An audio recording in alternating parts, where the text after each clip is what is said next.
Thank you very much indeed, Deputy Mayor John Cronin. We have some apologies from people who can't be here tonight. Pat Wallace and Lar Joy of the National Museum, Captain Mike Deegan of Strand Barracks, Seamus Fox of Dublin City University, Commandant Brian Carroll of Gormanstown Camp, and Governor Jim Collins of Cork Prison all send their apologies. I now want to introduce you to the author. The author has been working, I think, 24/7 over the past 2.5 years on this book. When he rang me and told me he was doing it, I just felt humbled as a McNamara that my uncle Connie was going to be written about, that Jim's grandfather, he was going to dedicate so much time. My gosh, has he dedicated time and hours into this. I give you the author, Mr. Jim Corbett.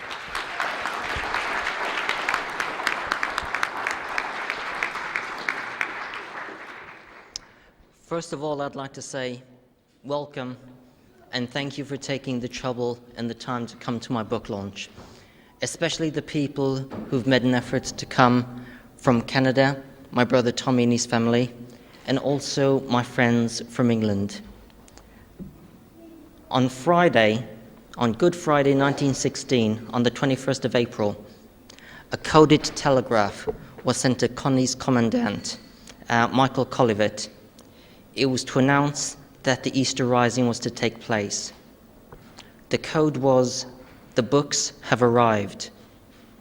Yesterday at 2:30, to my relief, I got the exact same message.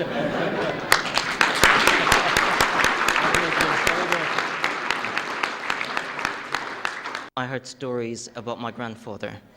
We had some pictures. We had a few mementos, like a bullet from the Strand Barracks, an autograph book from Gormanstown Camp, and lots of little snippets. But apart from that, I didn't really know anything about him. So about 2 years ago, I decided to do a little family pamphlet and to research a little bit more about him. The more information I got, and the more things I found out about him, I decided, with a little bit of urging from certain family members, to write a book. And that book describes Connie's life story, but also his involvement in the volunteer movement from Easter 1916 through to the War of Independence and the Civil War and afterwards. But also it describes not only as a hero, but it actually describes him as a family man,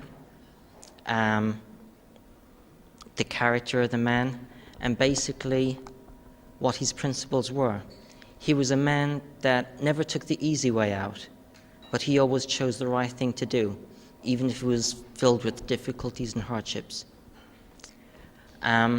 It's given me a great deal of pride and satisfaction to actually do this project, because I got to meet a lot of really interesting people, and I got to talk to many, many interesting people who I'd never get the chance to do this. A lot of people have actually helped me through this, and I'd like to actually thank them. Basically, it's John O'Shaughnessy and Commandant Tom O'Neill for helping me to proofread and edit this book. Also the staff of the Department of Defense for helping me to get the War of Independence and pension statements of both Connie, Thomas and Patrick McNamara. None Such Publishing for actually agreeing to publish this book. The staff at the Hilton Hotel for actually helping me stage this event.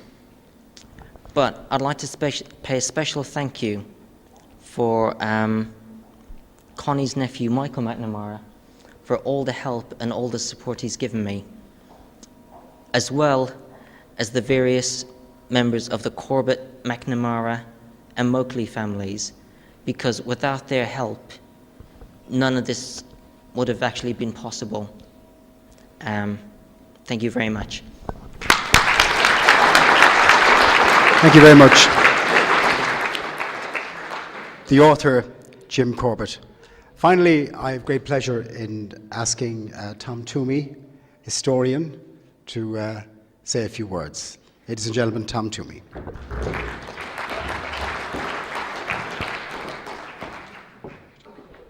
Thanks, Michael. Con Mackey McNamara follows in the great tradition of the stubborn folk of Limerick, who resisted great odds in pursuit of an ideal. The greater the odds, the more stubborn they resisted. In 1651, the citizens of Limerick resisted Ireton and his army when most other cities and towns had surrendered peacefully.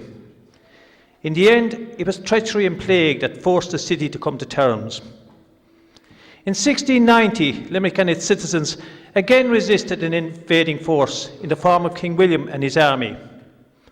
Our so-called allies, the French Jacobite officers, took themselves off to Galway, for the races no doubt, because the walls of Limerick could be tumbled with roasted apples.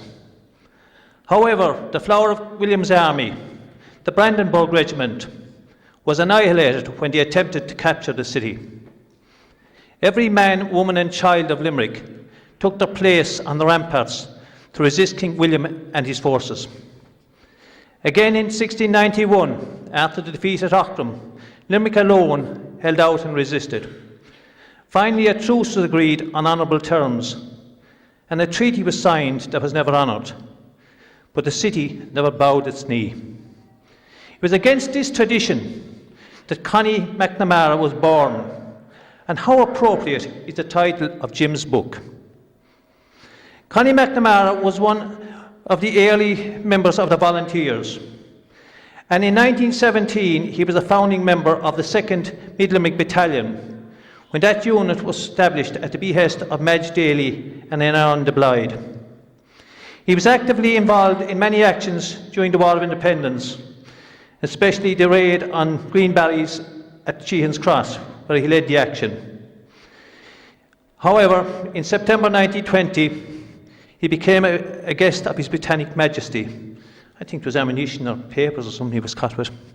But as I say, he was sent up for some time.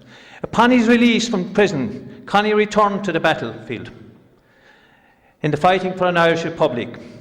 When the Civil War broke out, he took the Republican side, and he was put in charge of the Strand Barracks garrison.